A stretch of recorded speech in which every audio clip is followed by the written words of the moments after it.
at 4 o'clock in the morning when a group of armed men came to my house and they were going to execute me. And by the grace of God, I survived and left the country. And so I actually knew I was dead. I knew I was dead. I was not going to live anymore. But then when I had a chance to leave, I had some freedom, and I decided to commit my life to helping others to become free of this plague. The vision of GBRM is to engage the church and refugees in mutually transformative relationships, where each brings something valuable and has something to learn or receive from the other. The church being in a position of humility of receiving from refugees, that they aren't just objects for us to serve, but they're also gifts that God is sending us that we can receive from. So the relationships that you develop with refugees will be so worth the investment. This year, we adopted a Congolese family, and they were able to come to our church for the first time. The first church they attended in America was our church. I became sick for around 4 months. Malaria, crying on the boy. I was almost coming to die, but the Almighty God said, no, this person has to reach Boston. Have to reach in Boston, America, and have to meet Tolly, Greg, Sarah, and other people then. What is the biggest problem you face since you came here? Big problems. Lonely. Lonely, huh? Yes.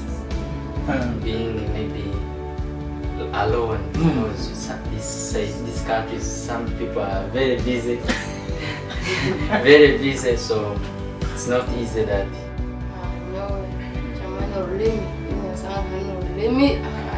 Language.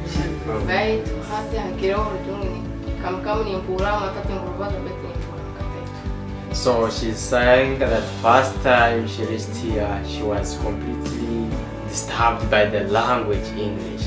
But now, little bit, you can talk 10 words around 4, she can go with them. Okay. Yeah. So for him, he's talking about to the winter, which is gonna come. He's fearing it. I don't know if he will make it. That's how he's talking. I don't know. Winter.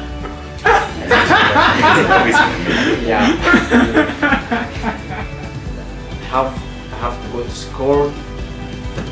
Well, forecasting that to be. I don't know if when, but I have to be. Yes. That's my vision in front of it. I don't know if it will happen, but I have hope. Okay. She's talking about she wants maybe to be a Tyler if she becomes here, okay. Maybe when you go to maybe with the language, she wants to be a good Tyler. I told my brother when like 4 years back, I have to drive.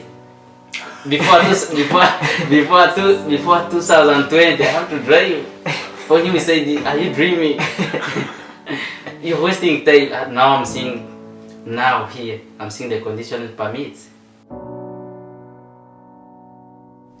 Right now, we have the biggest refugee crisis in our world happening in the past 100 years. It's happening right now.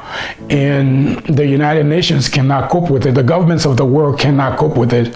But the Christians are equipped to bring their love and their light into this world by reaching out to the refugees of our time. You know, one of the things that we talk about at Emmanuel Gospel Center is like leverage points, finding a little place where you put a little bit of energy and you can make a big difference.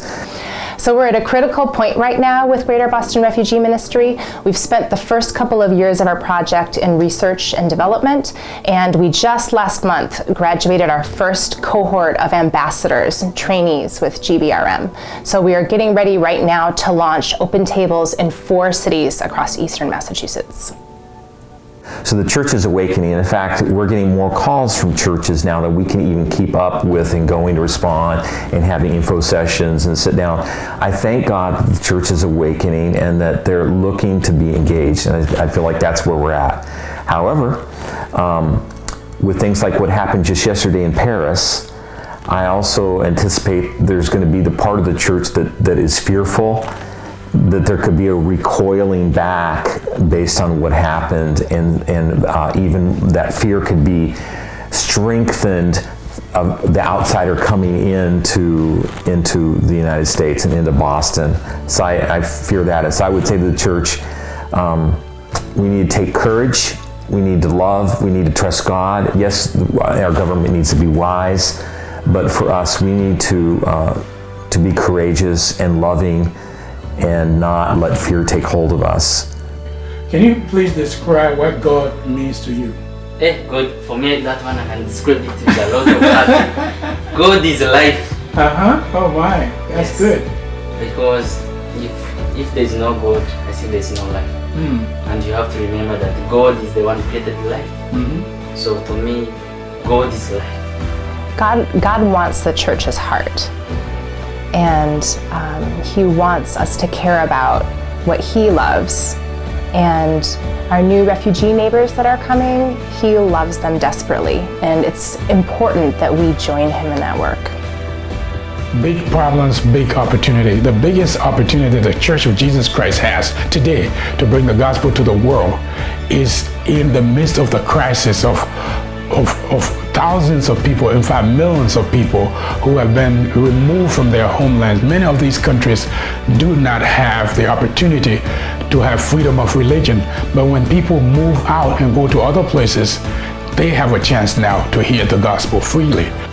So for her also, she's her vision that to join your group, because they have seen that your group really can make some change, which is reasonable, which can hope, which can be learnable to the society around, and really can do something perfect. And we have room for her to join our group. Yes. We have room for her, for each one of you to be part of this group. Because I came here before as a refugee and have been working to help other people that are coming. So you can put yourself together. When you can speak English now, you know, you will be the one, you'll be our representative, you'll be our ambassador.